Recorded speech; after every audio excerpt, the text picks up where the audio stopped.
32 hours non stop singing అంటే it's not an a small thing. యాక్చువల్గా తెలియదు sir, మేము ప్రోగ్రామ్ చేయాలి అనుకున్నాము, స్టేజ్ ఎక్కేసాము, ఇంకా నాన్ స్టాప్గా పాడుతూనే ఉన్నాం, తెల్లవారిపోయింది. ఇన్ని అవర్స్ సింగింగ్ అనేది కూడా మీరు రికార్డ్ అనేది కూడా సాధించారు.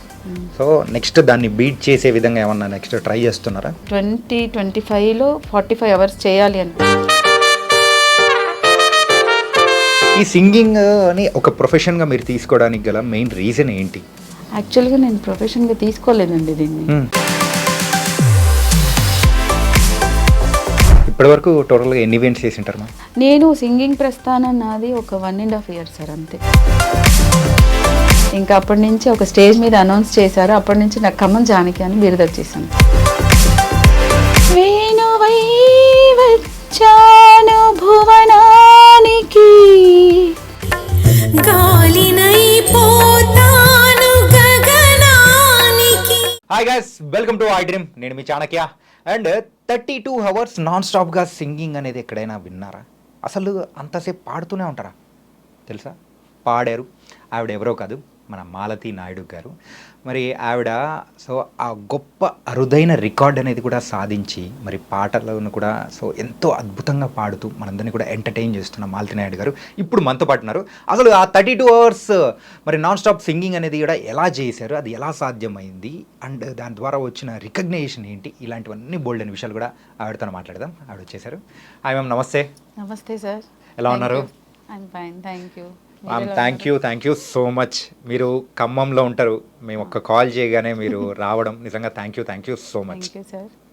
And 32 hours non stop singing అంటే it's not an a small thing మా. ఏంటంటే అంతసేపు పాడడం అంటే అది కూడా ఏంటి, అది ఎలా సాధ్యం? యాక్చువల్గా తెలియదు సార్, మేము ప్రోగ్రామ్ చేయాలి అనుకున్నాము, స్టేజ్ ఎక్కేసాము, ఇంకా నాన్ స్టాప్గా పాడుతూనే ఉన్నాం, తెల్లవారిపోయింది. దానికోసం ఒక ప్రణాళిక అంటూ ఏం చేసుకోలేదు. అంటే పాటలు పాడేటప్పుడు గొంతు పాడైపోతుంది, అరుస్తూ ఉంటాం కదా నాన్ స్టాప్గా. దానికోసం అంటే పెద్దగా అసలు ఏమీ తీసుకోలేదు, ఓన్లీ హాట్ వాటర్ అంతే. నేను ఒక్కదాన్ని ఫీమేల్ సింగర్ని, 36 members male singers. One by one ఒక్కొక్కళ్ళు వచ్చి జాయిన్ అవుతుంటారు నాతో. వాళ్ళకి రెస్ట్ ఉంటుంది, బట్ నాకు ఉండదు. కానీ అంతసేపు అంటే ఇప్పుడు అంటే 32 అవర్స్ అంటే ఇన్ఫ్యాక్ట్ చెప్పాలంటే ఇప్పుడు మొదలెట్టామంటే నెక్స్ట్ డే ఈవినింగ్ ఎండ్ అయినట్టు.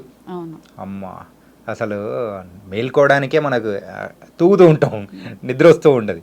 కానీ అలా పాటలు పాడుతూ అట్లా అని చెప్పేసి నైట్ అంతా నాన్ స్టాప్గా పాడుతూనే ఉన్నాం, గ్యాప్ లేకుండా. ఓకే, ఎలా తెల్లవారిపోయిందో కూడా తెలియలేదు. మేము చూస్తున్నప్పుడు బయట నుంచి తెల్లగా వెలుగు వచ్చింది, అయ్యో తెల్లవారిపోయింది అని. అంటే అదొక హ్యాపీనెస్, అంటే వన్ డే గడిచిపోయింది కదా, నైట్ అంతా గడిచిపోయిందంటే మేము సేఫ్ జోన్లోకి వచ్చేసినట్లే కదండి. సో ఆ తెల్లవారిన దాన్ని చూడగానే హ్యాపీగా ఫీల్ అయ్యాము. సో ఈ 32 అవర్స్ నాన్ స్టాప్ సింగింగ్ అనేది కూడా మీరు చేసిన తర్వాత మీకు వచ్చిన రికగ్నేషన్ కానీ అండ్ ఒక అరుదైన రికార్డ్ అనేది కూడా మీరు సాధించారు. దాని ద్వారా మీరు ఏం సాధించారు, ఏంటి ఒకసారి చెప్తారా? అంటే అండి, ఖమ్మంలో జనరల్గా ఈవెంట్స్ జరుగుతుంటాయి.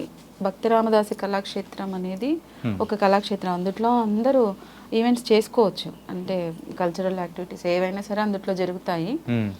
అక్కడ నాకు అది ఒక పెద్ద ప్లాట్ఫామ్ అనుకోవాలి, నేను సింగింగ్ కెరియర్ స్టార్ట్ చేయడానికి. అక్కడ చేస్తున్నప్పుడు ఈ రికార్డ్స్ అనేది చేసాము. దీని తర్వాత అటు విజయవాడ ఇటు హైదరాబాద్ అందరికీ తెలిసిపోయింది, ఇలా 32 అవర్స్ ఒక ఆవిడ చేశారు, ఈవెంట్స్కి పిలుద్దాము అన్నట్లుగా. దాని తర్వాత నాకు వచ్చిన ఈవెంట్స్ చాలా అండి. అంటే ఎవ్రీ సండే ఒక ఈవెంట్ ఎక్కడో ఒక చోట జరుగుతూనే ఉంటుంది, వాళ్ళు ఎవరో ఒకరు నాకు కాల్ చేసి రమ్మంటూనే ఉంటారు.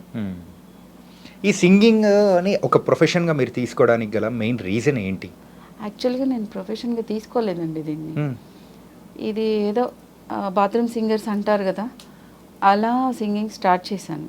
మామూలుగా ఇంట్లోనే పాడుకుంటూ ఉండేదాన్ని. మొబైల్స్లో ఇప్పుడు కొత్తగా పాటలు పాడుకునేవి యాప్స్ వచ్చాయి, స్టార్ మేకర్ అని, స్మ్యూల్ అని, ఇలా ఉన్నాయి కదా. ఫస్ట్ నాకు తెలీదు, నేనేదో ఊరికినే పాడుతూ ఉండేదాన్ని. మా ఫ్రెండ్ ఉన్నారు ఒకతను, సురేష్ గారు అని, ఆయనకు కూడా సాంగ్స్ అంటే చాలా ఇష్టం. ఒకరోజు ఆయన నాకు ఒక ఆడియో పంపించారు, సాంగ్ పాడింది. విత్ మ్యూజిక్తో. మ్మ్. ఈయన మ్యూజిక్తో ఎలా పాడారు, అప్పుడు నాకు ఇంత సెన్స్ లేదు. అంటే యాప్లో కూడా మ్యూజిక్తో పాడొచ్చు, మనం పాడుతుంటే బ్యాక్గ్రౌండ్ మ్యూజిక్ వస్తుంది అని తెలియదు అనమాట. మ్మ్. అంటే ఈయన సింగింగ్లోకి వెళ్ళిపోయారు, ఇంకా ఎక్కడో స్టూడియోలో పాడేసి వచ్చారు విత్ మ్యూజిక్తో అని నేను అనుకున్నాను. తర్వాత కాల్ చేసి అడిగితే ఆయన చెప్పారు ఇలా అని, ఒక యాప్ ఉంది దాన్ని డౌన్లోడ్ చేసుకోండి, బ్యాక్గ్రౌండ్ మ్యూజిక్ వస్తుంటుంది, మీరు పాడేయచ్చు అని. ఇంకా యాప్లో స్టార్ట్ చేశానండి పాడడం. ఇంకా అప్పుడు స్టార్ట్ చేసింది ఇప్పటికీ ఆగకుండా అలా నడుస్తూనే ఉంది. అది ప్రొఫెషన్ అయితే కాదు, నేను బేసికల్గా జాబ్ చేస్తాను అండి రియల్ ఎస్టేట్లో, మ్మ్. సాయిశ్రీ డెవలపర్స్ అండ్ కన్స్ట్రక్షన్లో మేనేజర్గా చేస్తాను. సో ఒక పక్క జాబ్ చేస్తూనే ఇంకో పక్క ఇలాంటి రికార్డ్స్ అనేది కూడా సాధించుకుంటూ అవును ముందుకెళ్తున్నారు. సార్, అవును. అంటే ఇన్ని అవర్స్ సింగింగ్ అనేది కూడా మీరు సో రికార్డ్ అనేది కూడా సాధించారు. సో నెక్స్ట్ దాన్ని బీట్ చేసే విధంగా ఏమన్నా నెక్స్ట్ ట్రై చేస్తున్నారా? యాక్చువల్గా అండి 45 అవర్స్ ప్లాన్ చేస్తున్నాము. అప్పటి వరకు నా స్టామినా ఎలా ఉంటుందో తెలీదు, అప్పుడైతే చేసేసాము. ఇది 1 ఇయర్ కూడా అవ్వలేదు, ఇంకా జూన్లో చేసాము మేము Okay. 32 అవర్స్. ఈ 2025లో 45 అవర్స్ చేయాలి అని యాక్చువల్గా నాకైతే లేదండి, కానీ నా వెనకున్న వాళ్ళు ఎలాగైనా నాతో 45 అవర్స్ చేపించాలి అని కంకణం కట్టుకొని కూర్చున్నారు. డిసెంబర్లోనే చేయాలి అనుకున్నారు, మ్మ్. కానీ నాకు కొద్దిగా ఒక ఇయర్లోనే ఎందుకు కొంచెం గ్యాప్ తీసుకుందాము అన్నట్లుగా, మ్మ్. ఈ ఇయర్ ఎండింగ్ వరకు ఏ మంత్లో పెట్టేస్తామో తెలీదు, ఓకే. కానీ చేయడం అయితే కన్ఫర్మ్ అనుకుంటున్నాము. అది ఒకటి అయితే నేను 32 అవర్స్ చేశాను, నేను ఏం చేశానో నాకు తెలుసు, అది చాలా గొప్ప విషయం అని అందరూ అంటుంటారు. మ్మ్. కానీ ఏదైనా మూవీలో సాంగ్ పాడాలి, సిల్వర్ స్క్రీన్ మీద నా సాంగ్ నేను చూసుకోవాలి ఇలా ఎదురుగా కూర్చొని అనేది నాదొక డ్రీమ్. ఓకే. ఆ డ్రీమ్ నెరవేరితే చాలు అనుకుంటున్నాను. 45 అవర్స్ 35 అవర్స్ డజంట్ మ్యాటర్, నాకైతే సిల్వర్ స్క్రీన్ మీద నా సాంగ్ వినాలి చూడాలి అన్నది నా కోరిక. ఓ, ఇంకా కొన్ని విషయాలు మాట్లాడుకునే ముందు సో ఏదైనా మా కోసం ఒక సాంగ్ పాడితే వినాలని. వెదర్ బాగోకపోవడం వల్ల గొంతు కొంచెం అలా ఉందండి. ఓకే, ముందే చెప్తున్నాను, స్టార్ మార్క్ వేసేసుకోండి, కండిషన్స్ అప్లై అన్నాడు. ఓకే. एक प्यार का नगमा है, मौजों की रवानी है, जिंदगी और कुछ भी नहीं, तेरी मेरी कहानी है.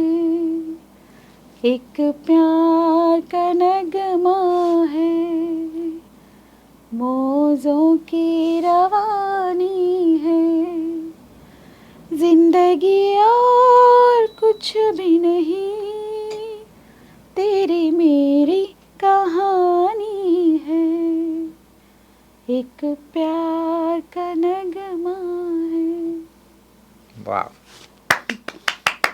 వాయిస్ బాగాలేనప్పుడే ఇలా పాడుతున్నారంటే వాయిస్ బాగుంటుంది, ఎంత పాడారు. ఓకే. ఓన్లీ హిందీ సాంగ్సేనా, తెలుగు అండ్ వేరే వేరే లాంగ్వేజ్? తెలుగు కూడా. తెలుగు మా ఈవెంట్లోనే ఒకటి కన్నడ సాంగ్ వచ్చింది కదండి, ప్రభుదేవాది, హితలక కరిబెడమా, అది చాలా ఫేమస్ అయింది మేము ఈవెంట్లో పాడినప్పుడు. అర్జున్ కర్నాటి గారని, తను కూడా కరా오కే సింగర్స్ మేమంతా, యాక్చువల్గా చెప్పాలంటే స్టార్ మేకర్. ఆ సార్ నేను ఒక ఈవెంట్లో పాడాము, నా ప్రోగ్రాంలో కూడా పాడాము. 32 అవర్స్లో అందరు డాన్సులు కట్టారు బయట. అంటే అది కొంచెం జోష్గా ఉంటుంది కదా, ఫాస్ట్ బీట్తో ఉంటుంది. ఫాస్ట్ బీట్తో ఉంటుంది. లాస్ట్లో అనమాట, ఇంకా ఒక 2 అవర్స్ అయితే మా ప్రోగ్రామ్ ఎండ్ అయిపోయింది, 30 అవర్స్ కంప్లీట్ అయిపోయింది.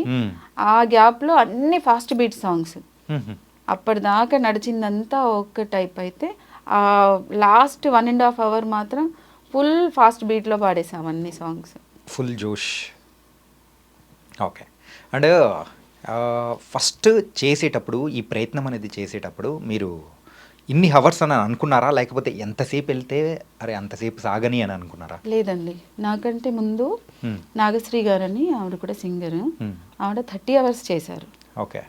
కాకపోతే ఆవిడ వెలుగులోకి రాలా మీన్స్ పబ్లిసిటీ ఎక్కువ చేసుకోలేదు ఆ అమ్మాయి. 30 అవర్స్ చేసింది ఆవిడ. నాకు తెలిసిన వాళ్ళు మేము ఇలా అంటే సింగర్స్ మన తోటి వాళ్ళు అందరు ఉంటారు కదా, ఇలా పాడుతున్నప్పుడు కలిసినప్పుడు 25 అవర్స్ 30 అవర్స్ ఇలా పాడిన వాళ్ళు ఎవరైనా ఉన్నారు. ఒక ఆవిడ 25 అవర్స్ పాడారు, ఆవిడని బీట్ చేస్తూ నాగశ్రీ గారు 30 అవర్స్ పాడారు. సో మనం 32 అవర్స్ పాడిద్దాం అనుకొని ఇంకా 32 అవర్స్ మాత్రమే పెట్టుకున్నాం. ఓకే. మనం ముందే అప్లై చేసుకోవాలి సార్. మనం ఏమేమైతే తీసుకోవాలి అనుకుంటున్నామో, నేను వండర్ బుక్ ఆఫ్ రికార్డ్ ఒకటి, జీనియస్ బుక్ ఆఫ్ రికార్డ్ ఒకటి, తెలుగు బుక్ ఆఫ్ రికార్డ్ ఒకటి, ఈ మూడిటికి పెట్టుకున్నాం అనమాట. 32 అవర్స్ ఓన్లీ అని మెన్షన్ చేసి పెట్టాం. ఓకే. సో వాళ్ళే వస్తారు జడ్జెస్, మనం పాడుతున్నప్పుడు ఎదురుగానే కూర్చుంటారు. కరెక్ట్గా వచ్చిన సాంగ్స్ మాత్రమే వాళ్ళు కన్సిడర్ చేస్తారు. ఎక్కడైనా తాళాలు తప్పులు అన్నీ పోతాయి కదా, అవన్నీ మైనస్ చేసేస్తారు. ఓ, అంటే ఇప్పుడు మనము పాడతా తీయగా ఇలాంటి షోస్లలో చూస్తూ ఉంటాం, ఆ గమకం ఏదో తక్కువైంది ఎక్కువైంది ఇలా ఇలా, అక్కడ కూడా అలా చూస్తూ మేల్ ఉంటారా? ఫీమేల్ కరెక్ట్గా పాడితే పాట సంపూర్ణం. ఏ కొద్దిగా ఎక్కడైనా పోయిందన్నా ఇంకా అది దాన్ని లెక్కలోకి తీసుకోరు అనమాట. అట్లా మేము 400 సాంగ్స్ పాడితే 356 సాంగ్స్ మాత్రమే వాళ్ళు కన్సిడర్ చేశారు. Okay okay okay. అంటే ఇంకా మీరు పాడిన 44 సాంగ్స్ వృధా అయిపోయినట్టే. వృధా అంటే సార్, ఒకటి నేను సరిగా పాడతాను, ఒకటి ఇంకొకళ్ళు సరిగా, వాళ్ళు సరిగా పాడినప్పుడు నేను కూడా సరిగా పాడలేను. ఎందుకంటే అన్ని సాంగ్స్ ఎట్ ఏ టైం మైండ్లో పెట్టుకొని ట్యూనింగ్ రావాలి అంటే, పల్లవి వచ్చినప్పుడు చరణం రాదు సార్, చరణం వచ్చినప్పుడు పల్లవి రాదు. నేను పాడేటప్పుడు కూడా అలా చాలా సాంగ్స్, నాకు 2-3 సాంగ్స్ అలా అయ్యాయి. అయినప్పుడు నేను మేల్ సింగర్ని ఒకసారి చరణం నాకు మర్చిపోయాను గుర్తు చేయరా అని అడిగి మరీ పాడాను. Okay okay, nice. అండ్ ఇట్లా రికార్డుకి సంబంధించిన వాళ్ళందరూ వచ్చారు. సో ఆ రికార్డ్స్ అనేది వచ్చాయా మొత్తం? వచ్చేసాయి. Wonder book of records and Telugu book of records all ఆ రోజే స్టేజ్ మీదే వాళ్ళు ఇచ్చేసారు. సూపర్, అన్నీ నైస్ మ్యామ్. ఏంటంటే సో మీరు ఆల్రెడీ ఒక హౌస్ వైఫ్ అండ్ జాబ్ కూడా చేస్తూ ఉన్నారు. ఇట్లా మ్యారేజ్ అయిన వాళ్ళు సో వాళ్ళ ప్రొఫెషన్తో పాటు ప్యాషన్ని కూడా వాళ్ళు ముందుకు తీసుకెళ్ళడం అనేది it's not an small thing. మీరు ఎంతోమందికి ఆదర్శంగా కూడా నిలబడుతున్నారు. కానీ ఇలా రికార్డ్స్ అనేది కూడా మొత్తం మీరు సాధిస్తూ వెళ్తున్నారు కాబట్టి తొందరలో మీ యొక్క కళ కూడా నెరవేరుతుందేమో. ఏమో సార్, అవ్వాలి అని కోరుకుంటున్నాను త్వరలో. దీనికి నేను బయటికి వచ్చి పాడడానికి మా హస్బెండ్ కూడా చాలా సపోర్ట్ చేశారండి. ఓకే.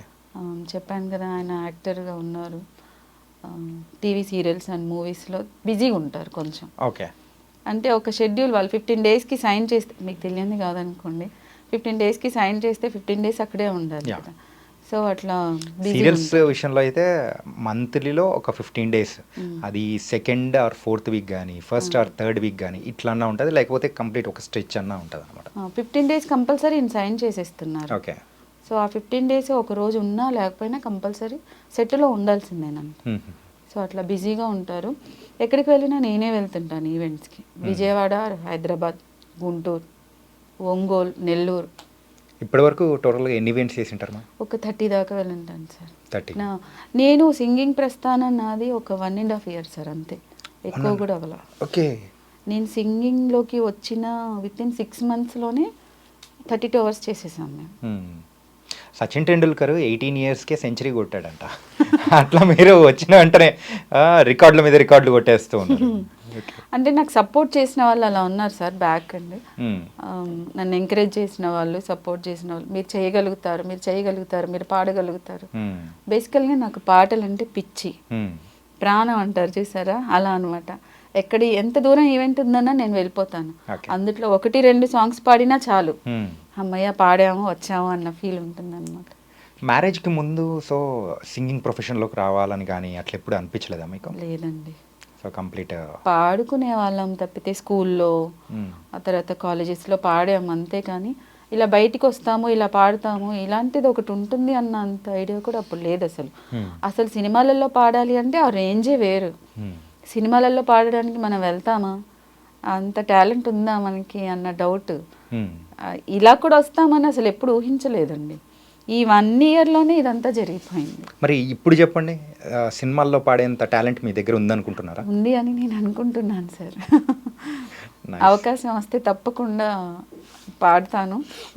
ఒకటి సార్, ఎక్కువ కూడా ఫేమస్ అయిపోవాలి, సింగర్ని అయిపోవాలి అన్న డ్రీమ్ నాకు లేదు. ఓన్లీ 1 song సిల్వర్ స్క్రీన్ మీద నేను చూసుకోవాలి. కానీ ఎందుకంటే మీ వాయిస్ బాగుంది. సో ఆ సింగింగ్ ప్రొఫెషన్ ఎలా ఉంటుంది, ఎక్కడ అంటే మ్యూజికల్ సెన్స్ అనేది ఖచ్చితంగా ఉంది కాబట్టి సో యూ కెన్.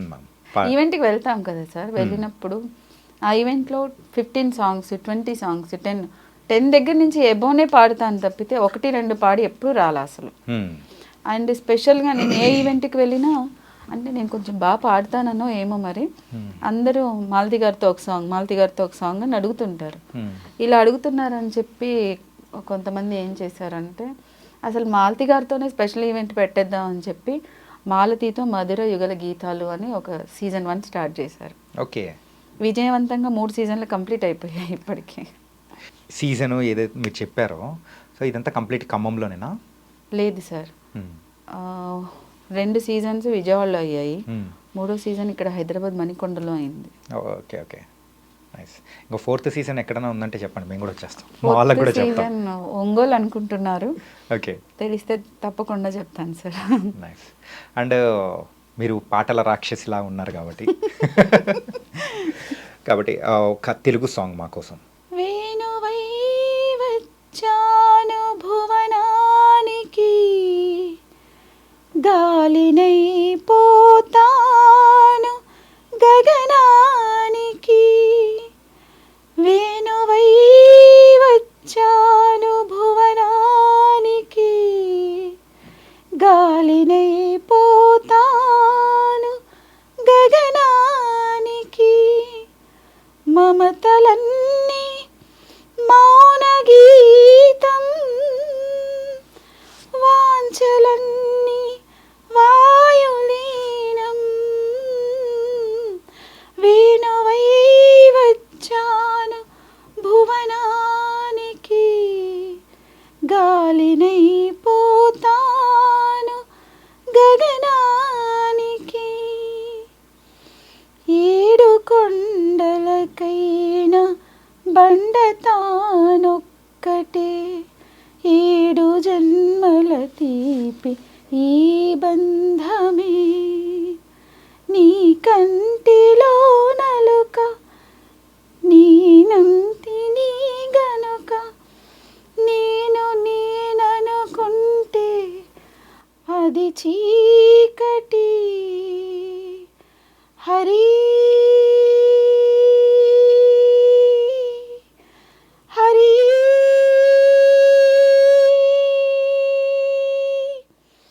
హరి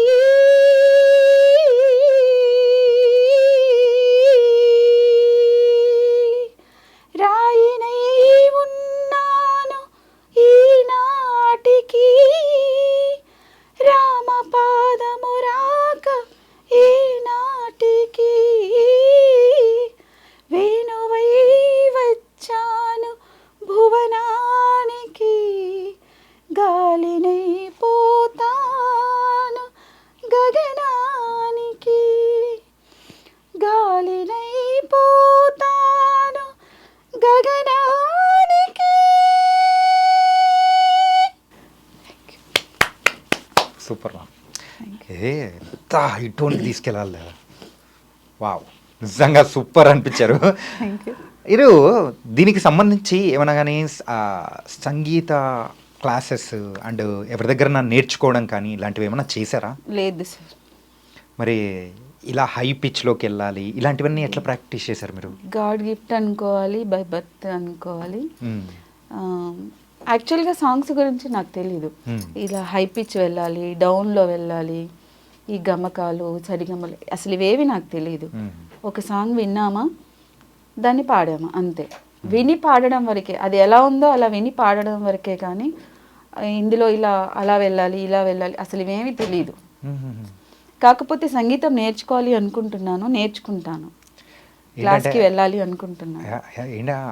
మీరు స్కూల్కి వెళ్ళకోకుండానే మనమైతే ఐఏఎస్ కొట్టేస్తే ఎలా ఉంటుందో సో ఆ టైప్లో మీరు సో రికార్డులనే సాధిస్తూ ఉన్నప్పుడు ఇంకా పెద్ద అంటే ప్రొఫెషనల్ సింగర్ అవ్వాలి అని అనుకున్నప్పుడు అలా వెళ్ళారంటే ఇంకా సూపర్ ఉంటుంది అనిపిస్తూ ఉంది. నాకు కూడా సంగీతం నేర్చుకోవాలని ఉంది సార్, ఎందుకంటే ఈవెంట్స్లలో కొన్ని గమకాల సాంగ్స్ ఉంటాయి, అవి అన్నప్పుడు నేను అనలేనేమో అని నాకు టెన్షన్. దానివల్ల అలాంటి సాంగ్ ఏదైనా ఉంటే నేను సెలెక్ట్ చేసుకోను అసలు. ఓకే, నేను పాడగలుగుతానో లేదో, అందుకని అవి కూడా నేను పాడగలుగుతాను అని నన్ను నేను ప్రూవ్ చేసుకోవాలి అంటే నేను సంగీతం నేర్చుకోవాలి. ఓకే, సో నేర్చుకుంటాను తప్పకుండా, ఒక థాట్ అయితే ఉంది నేర్చుకోవాలి అని. Nice nice ma'am. Coming to me personal life, so me personal లైఫ్లో సో ఎవరైనా కానీ ఎప్పుడైనా ఇలా సింగింగ్ ప్రొఫెషన్ వైపు అంటే ఈవెంట్స్ కానీ లేకపోతే మీరు స్టార్ట్ చేసిన ఈ 1.5 ఇయర్లో మిమ్మల్ని నువ్వు చేయలేవు అని మిమ్మల్ని డిస్కరేజ్ చేయడం కానీ ఎందుకు అవసరమా ఇలాంటి అన్న సందర్భాలు ఏమన్నా ఉన్నాయా? అంటే 32 అవర్స్ నేను స్టార్ట్ చేస్తాను అనుకున్నప్పుడు కొంతమంది అనుకున్నారు ఆవిడ 32 అవర్స్ చేయలేదు, కష్టం 32 అవర్స్ అంటే మాటలు కాదు, ఒక 1 డే అంతా గడిచిపోవాలి, ఇంకొక డే ఈవినింగ్కి రావాలి. ఈరోజు మనం మార్నింగ్ 8 o'clockకి స్టార్ట్ చేస్తే రేపు ఈవినింగ్ 6 o'clock వరకు ఉండాలి, అది నుంచొని ఉండాలి. కాకపోతే మాకు వాళ్ళు టైం ఇచ్చారు, ఆఫ్టర్ 12 తర్వాత కూర్చోమని, చైర్లో కూర్చొని పాడొచ్చు అని. కానీ నాకు కూర్చొని పాడుతుంటే రావట్లేదు, నుంచొని పాడుతుంటేనే వస్తుంది. కూర్చొని పాడలేకపోయాను అనుకోండి. అప్పుడు మాత్రం చాలామంది 32 అవర్స్ అంటే మాటలా, నాటే జోక్, అందులో అమ్మాయి ఇప్పుడే వచ్చింది, కొత్తగా ఉంది, ఈ మధ్య కాలంలోనే సింగింగ్ దాంట్లోకి వచ్చింది, ఇంత ఎర్లీగా 32 అవర్స్ అంటే కష్టం అని కొంతమంది రిజెక్ట్ చేసిన వాళ్ళు ఉన్నారు, కొంతమంది ఆవిడ వల్ల కాదు అనుకున్న వాళ్ళు ఉన్నారు. కానీ మీరు మాత్రం చేసి చూపించారు. తర్వాత వాళ్ళే అన్నారు మేము ఇలా అనుకున్నాము బట్ చేసి చూపించారని. ఖమ్మంలో నాకు చాలా పెద్దపీటే వేశారు సార్, పెద్ద పెద్ద వాళ్ళంతా కూడా. అంటే కళా పరిషత్ వాళ్ళని, అక్కడ ఖమ్మం కళా పరిషత్ అని ఉంటుంది, వాళ్ళంతా నాకు చేసినాక వాళ్ళ ఒక ఈవెంట్లో నాకు సన్మానం చేశారు. అంటే ఖమ్మం అనే దాన్ని, ఖమ్మంలో జరుగుతుంటాయి ఈవెంట్స్, జరుగుతుంటాయి కల్చరల్ అన్నీ జరుగుతుంటాయి, బట్ ఖమ్మం అనే దాన్ని తీసుకెళ్ళి వరల్డ్ రికార్డ్లో పెట్టారు మీరు. ఇంతవరకు ఎవరు చేయలేంది ఒక లేడీ అయి ఉండి మీరు చేశారు, సో ఇది చాలా గొప్ప విషయం అని చెప్పి నాకు సన్మానం చేశారు. అది నాకు చాలా హ్యాపీగా అనిపించింది. ఎందుకంటే సార్ కళాక్షేత్రంలో ప్రోగ్రాం జరుగుతున్నప్పుడు ఆడియన్స్లో కూర్చొని ఈ స్టేజ్ మీద ఒక్క సాంగ్ పాడే అవకాశం వస్తే బాగుండు అని అనుకున్న డేస్ ఉన్నాయన్నమాట. అదే స్టేజ్ మీద నేను 32 అవర్స్ పాడాను, అదే స్టేజ్ మీద పెద్ద పెద్ద వాళ్ళతో సన్మానం చేయించుకున్నాను. ఇంకా అంతకంటే ఎక్కువ ఏముంటుంది సార్? ఇంకా అంతకంటే ఇంకా సాధించాల్సింది చాలా ఉంది. కానీ మీరు అంటే మీ యొక్క టాలెంట్ని ఓన్లీ ఖమ్మం వరకే, సో అక్కడి వరకే ఆపేయాలని మాత్రం మాలాంటి వాళ్ళు మేము అనుకోవట్లేదు. లేదు సార్, అనుకోవట్లేదు. అవకాశం వస్తే ఎక్కడైనా నేను పాడడానికి రెడీగానే ఉన్నాను. ఓకే, చెప్పాను కదా సార్, పాటలు అంటే పిచ్చి. అంటే మీ పర్సనల్ లైఫ్ విషయానికి వచ్చేటప్పటికి, సో కిడ్స్ ఎంతమంది? సో సార్ అయితే ఆల్రెడీ సీరియల్లో యాక్ట్ చేస్తూ ఉంటారు, సో ఆయన బిజీ, మీరైతే ఇలా ఒక పక్క ప్రొఫెషన్గా ఒక జాబ్ చేస్తూ సింగింగ్ అనేది కూడా కంటిన్యూ చేస్తూ ఉన్నారు. నాకు 2 పిల్లలండి, బాబు పాప. బాబు డిగ్రీ ఫైనల్ ఇయర్ అయిపోయింది, visual communications. Okay, last year కూడా అయిపోయింది. ఇప్పుడు వర్క్ ఫ్రమ్ హోమ్ చేస్తున్నాడు ఇంట్లో. తను క్రికెటర్ అనమాట, అండర్ 19కి కూడా వెళ్ళాడు. ఆ చుట్టుపక్కల ఎక్కడ మ్యాచెస్ జరుగుతున్నా తను వెళ్ళిపోతాడు, కప్పు కొట్టుకొని వస్తాడు అనుకోండి. తను ఏమంటారు, bowler come batsman. Okay, all rounder అంటారు కదా, అదనమాట. పాప డిగ్రీ ఫస్ట్ ఇయర్ ఇప్పుడు. మీకు అంత పెద్ద పిల్లలు ఉన్నారా? నేను ఇంకా థర్డ్ ఫోర్త్ ఉన్న పిల్లలు ఏమన్నా ఉన్నారేమో అనుకున్నాను. లేదు సార్, పాప ఇక్కడే హైదరాబాద్లోనే చదువుద్ది, ideal women's college Dilsukhnagar. బాబుది అయిపోయింది, ప్రస్తుతానికి వర్క్ ఫ్రమ్ హోమ్ చేస్తున్నాడు ఒక చిన్న కంపెనీకి సంబంధించి. అంటే వర్క్ నేర్చుకుంటున్నాడు, అదే నేర్చుకోవడం అవుతుంది, ప్లస్ జాబ్ చేసినట్లు కూడా అవుతుంది. ఇంట్లో ఉన్నప్పుడు మీరు పాటలు పాడుతూ వాళ్ళందరినీ బాగా ఎంకరేజ్ చేస్తూ అట్లుంటారా? లేదు సార్, నేను పాడుకుంటూ ఉంటాను, వాళ్ళే నన్ను ఎగతాళి చేస్తుంటారు, ఆట పట్టిస్తుంటారు. మా పిల్లలు ఒక్కొక్కసారి అవాక్ అవుతుంటారు, ఎక్కడైనా ప్రోగ్రామ్ జరిగినప్పుడు వాళ్ళు సన్మానిస్తూ ఉంటారు కూర్చోబెట్టి, నువ్వు సెలబ్రిటీ అయిపోయావు మమ్మీ, నువ్వు ఖమ్మం సెలబ్రిటీ అయిపోయావు మమ్మీ అని ఆట పట్టిస్తుంటారు. అండ్ లోకల్గా ఖమ్మంలో మీకు కూడా ఒక బిరుదు, ఒక పేరు కానీ ఇచ్చారనుకుంటా కదా? అంటే ఒక ఈవెంట్లో నేను ఒక సాంగ్ పాడుతున్నప్పుడు విద్యాసాగర్ గారని, ఆయన మంచి కవి, రచయిత, స్కూల్ హెడ్ మాస్టర్గా కూడా చేసి రిటైర్ అయ్యారు. ఆ సార్ ఆయనకి ఎందుకో అనిపించిందంట, ఇంకా అప్పటి నుంచి ఒక స్టేజ్ మీద అనౌన్స్ చేశారు, అప్పటి నుంచి నాకు ఖమ్మం జానకి అని బిరుదు వచ్చేసాను, పేపర్లో కూడా వేసేసారు. అది రవివర్మకే సాంగ్ ఒకటి ఉంటుందండి, దాంట్లో హమ్మింగ్ మాత్రమే ఉంటుంది, అది అచ్చు జానకి గారిలాగే ఉంది అని, జానకమ్మ వాయిస్ మీలో ఉంది అని చెప్పేసి. ఇందాకేమో చిత్ర గారి వాయిస్తో మమ్మల్ని మెస్మరైజ్ చేశారు. ఓకే, అండ్ ఇప్పుడు ఇంకొక సాంగ్ ఏదైనా పాడతారా మా కోసం? నాకు ఏ సాంగ్తో అయితే జానకి గారి బిరుదు వచ్చిందో అది హమ్ చేస్తాను. ఓకే.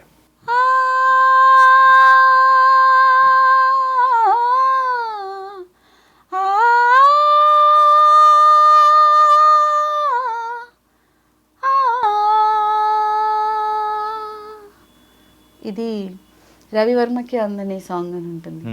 రవివర్మకి అందని ఒకే ఒక అందానివో ఆ.